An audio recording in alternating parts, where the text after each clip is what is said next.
नमस्कार दोस्तों, वक्फ कानून बना दिया गया है। अब इस कानून को रद्द कराने के लिए तमाम वो कोशिशें की जा रही है जिससे इस कानून को रद्द करवाया जा सके, इस कानून को फिर से जी हाँ जैसा था वैसा बनाया जा सके। इसके लिए आज से पूरे मुल्क भर में मुहिम जो है वो चला दी गई। 1 करोड़ मुसलमानों का हस्ताक्षर, जी हाँ, इस बिल को रद्द करवाने के लिए 1 करोड़ मुसलमानों का हस्ताक्षर अभियान जो है आज से शुरू किया गया है।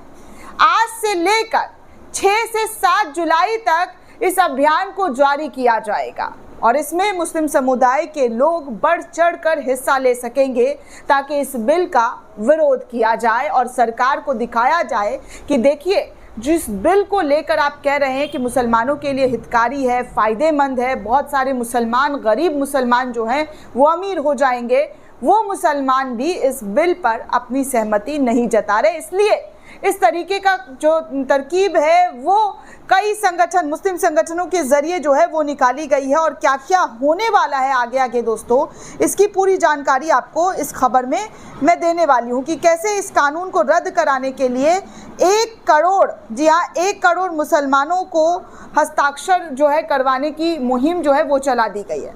दरअसल भास्कर की रिपोर्ट कह रही है कि मुस्लिम पर्सनल लॉ बोर्ड का वक्फ बचाओ अभियान आज से शुरू होगा। नए कानून के विरोध में 1 करोड़ हस्ताक्षर कराए जाएंगे और ये करीब करीब 7 जुलाई तक ये तमाम प्रोटेस्ट जो है वो चलने वाला है और इस बिल को रद्द करवाने की पूरी कोशिश में जो है वक्फ कानून में जो बनाया गया है मोदी सरकार के ज़रिए, उसको पूरी तरीके से ख़त्म कराने की एक मुहिम जो है एक तरीके की वो चला दी गई है। आपको बता दें दोस्तों कि नए वक्फ कानून के खिलाफ all India Muslim personal law board शुक्रवार यानी कि आज जुमे के दिन से वक्फ बचाओ अभियान शुरू कर रहा है। बोर्ड के मुताबिक अभियान पूरी तरह शांतिपूर्ण और लोकतांत्रिक होने वाला है। इसका पहला फेज़ 11 अप्रैल से शुरू होकर 7 जुलाई यानी कि 87 दिन तक चलने वाला है। इसमें जी हाँ, इस वक्फ कानून के विरोध में 1 करोड़ हस्ताक्षर कराए जाएंगे जो पीएम मोदी को भेजा जाएगा। इसके बाद अगले फेज़ की रणनीति तय की जाएगी। All India Muslim personal law board के महासचिव मौलाना फजलुर रहीम मुजाहिदी ने वीडियो मैसेज भी जारी किया है। वीडियो में मुजाहिदी ने सरकार पर सांप्रदायिक एजेंडा चलाने का और धर्मनिरपेक्षता को कमज़ोर करने का आरोप लगाया है। उन्होंने वीडियो में साफ साफ कहा है कि ये अभियान वक्फ संपत्तियों की रक्षा और विधेयक को निरस्त करने की मांग को लेकर चलाया जा रहा है और all India Muslim personal law board का मानना है कि ये विधेयक वक्फ संपत्तियों की प्राकृतिक और स्वायत्तता को नुकसान पहुंचाएगा, जिसमें वो इस्लामी मूल, शरीयत, धार्मिक स्वतंत्रता और भारतीय संविधान के खिलाफ मानते हैं। बोर्ड के मुताबिक आंदोलन तब तक चलेगा जब तक विधेयक पूरी तरीके से निरस्त नहीं हो जाता है। इसे वक्फ बचाओ संविधान बचाओ अभियान का नाम भी दिया गया है क्योंकि बोर्ड इसे संवैधानिक अधिकारों से जोड़ता है। All India Muslim personal law board ने शाह बानो मामले में जो 1985 की तरह व्यापक जन आंदोलन बनाने की बात कही है जो शहर शहर से लेकर गांव-गांव तक फैलने वाला है। All India Muslim personal law board की महिला विंग भी अलग अलग जगहों पर इस कानून को रद्द कराने की पूरी कोशिश में लगी रहेगी। इस तरीके से दोस्तों तमाम कार्यक्रम जो है वो देखने सुनने को मिलेगा।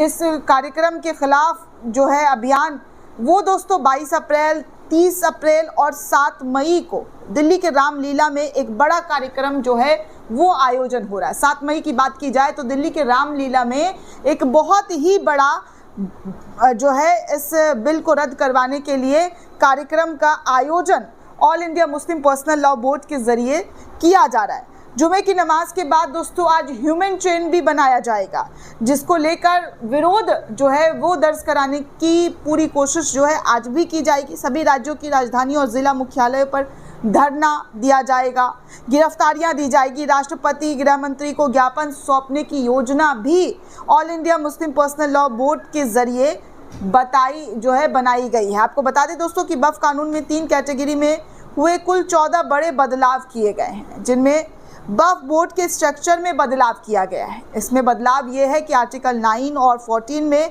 बदलाव कर 2 महिला मेंबर जो है इस कानून जो वक्फ की जो मेंबर हैं वो शामिल होंगी। दूसरा, 2 गैर मुस्लिम मेंबर भी इस कानून में शामिल होंगे।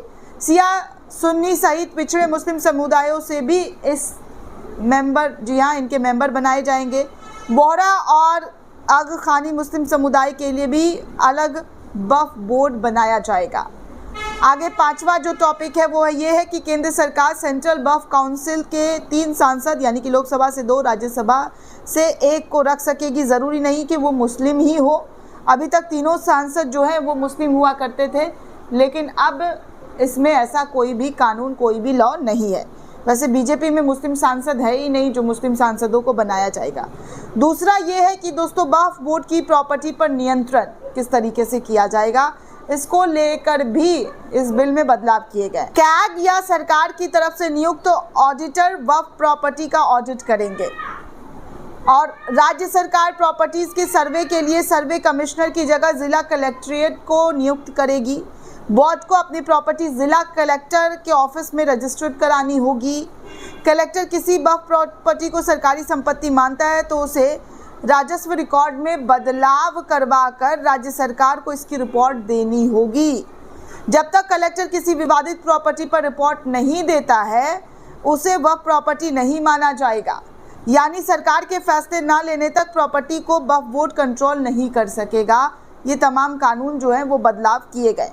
बिना कागजात के कोई संपत्ति वक्फ की नहीं मानी जाएगी। मतलब मस्जिदें वक्फनामे के बिना भी वक्फ की संपत्ति होती थी, अब ऐसा नहीं होने वाला है। इस कानून में ये बदलाव किए गए।